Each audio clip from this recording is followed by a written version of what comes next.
Hi everyone, and welcome back to Think Serenity, a series of videos and talks that I give to help people with their wellness, particularly with their mental health. So I wanted to talk to you about an issue that I spoke about in July, and this is about being a work in progress. And I've come up with a list again with a series of points that I feel like are really important when we think about being a work in progress, because a lot of people see it as a super big flaw because everybody's seeking to be perfect. They want to be perfect for the people that they love, for the people that they're around. They want to be seen as an ideal person so that nobody will talk bad about them or believe anything that's false about them. And it's so understandable because we're in a society today where everybody's watching everybody as to what they're doing, what they're wearing, what they think, what they believe. And we really kind of need to focus more on ourselves and how we feel within ourselves, and happiness really is found within. And if you struggle with your mindset, especially if your mindset is negative, it's going to be harder for you to have access to that.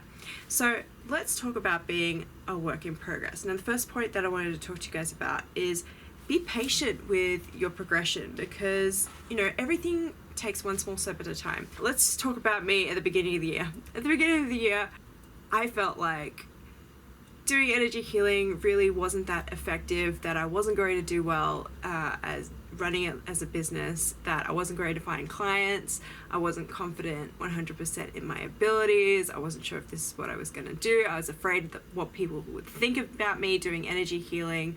I was filled with lots and lots of fear. But the place where I am now, I am so happy. My skills and abilities have improved in ways that I couldn't even imagine. I'm being able to help people and help them to experience miracles and to shed them of burdens that I never thought I possibly could have done before, and it's been miraculous. I wasn't motivated towards exercise and wellness and doing well, and everything I did was from a place of fear, but now I feel so much freer, so much more confident, and I'm working towards greater motivation. I feel like I have great motivation recently, but everything comes in ebbs and flows, and that's because that's just how life is. The second thing that I want to talk to you guys about is don't be afraid to ask for help. I think a lot of people feel like they need to struggle and progress with things on their own, when really we have access to so much. The government can actually pay for you to go and see a psychologist or a counselor at their own expense. All you have to do is apply through your GP, which I think is really, really cool. I actually did that for myself. I had 10 free appointments with a psychologist, and it helped me so much. Energy healing really releases the stuff that's been holding me back, the stuff from your past, but therapy is so important. When you're seeing a psychologist, they help with you with your mindset and give you tips and tricks as to how to deal with situations in the future and how to move forward with a more positive mindset. So both of them are extremely valuable, and they go hand in hand. Don't be afraid to ask for help when you're in the workplace, or to ask for reassurance about things. If you're worried and anxious, it's okay to ask for help. Everybody's there to help one another, and it will help you do things more efficiently. You don't need to work things out on your own all the time. The third thing I want to talk to you about is guilt. Guilt is one of these toxic emotions that a lot of people hold on to and think that they could use it as a motivator to achieving good things or to changing, when the truth is that's not the case. Guilt is actually there as a little warning light, a little reminder that something needs to change.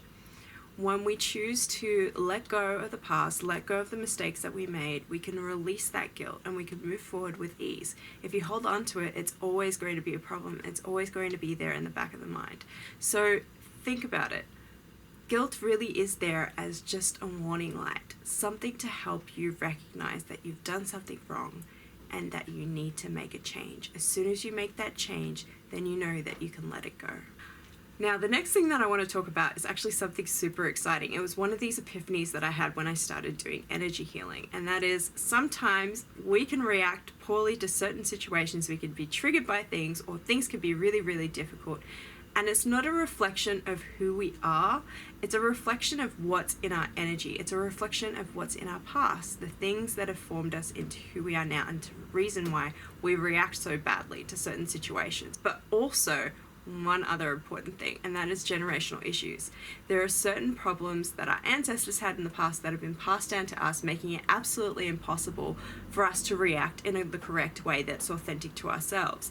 The next thing that I want to talk to you guys about is about loving your faults. Now, I know this might be something that is seriously hard for you guys to do. I know it was for myself.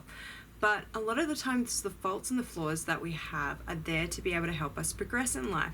Whether it's something physical, emotional, financial, the trials and the weaknesses that we have are really there as stepping stones to greater things. All we need to do is focus our efforts on those things and we can truly progress. Now, going off that point, the next thing is really important for you guys to remember. It's okay to love yourselves even though you're not perfect at the moment. Some people think that they can't love themselves with their flaws. But the truth is, we are all human. We are all struggling things. There is nobody on this earth who isn't struggling with something, whether physical, emotional, financial, spiritual, whatever. What you need to do is embrace those flaws. See it as, no, you know what? It's okay for me to make that mistake. It's okay for me to get angry in that situation. It's okay for me to throw myself off the wall and be dramatic. It's okay for me to cry about things. It's okay for me to laugh about things. It's okay to react the way that you are because you are human. The way that we go through life, the way that we see ourselves is so important to our growth and our learning and our progression. So be okay with those flaws. Eventually, they're not going to be a problem because you're going to be dealing with them. To continue on with that point, one thing you need to do is make yourself a priority. Sometimes in life we are focused so much on doing everything for everyone else, we can't see the progress in ourselves. When you make a priority for yourself, then everything else falls into place. You've got to fill your own cup first before you can fill others. You can't fill from an empty cup. So make yourself a priority. Start doing things for yourself that are forms of self-love, that are forms of working towards your goals and the things that you want to achieve, and then you will achieve progression. A lot of the times we forget about things and we feel so bad that we're not progressing in life, but you can't progress on things unless you're focusing on those things. So you need to make yourself and your needs and the things that you're working towards as a priority. Now, I know that some of these things are going to be hard for you to do. When it comes to progression, you really need to take things one step at a time, work on one small thing, and as you go through, things will become easier. I imagine myself at the end of this year to be in a completely different place. And it's okay to have those goals and those ideas, but you need to be okay with the progress where you're at, because I've also grown in different ways that are more beneficial that I didn't actually even imagine of. My mindset and my positivity is so much happier, and I owe that all to the energy work that I'm doing. And I'm working with other people and seeing the things and following also people on social media who are doing amazing things. I'm so thankful for all of you watching. Please feel free to leave a comment if you have any questions or if you need any help. I'm always here for you. Other than that, my name is Hayley Phillips from To Seek Serenity, and I'll talk to you later.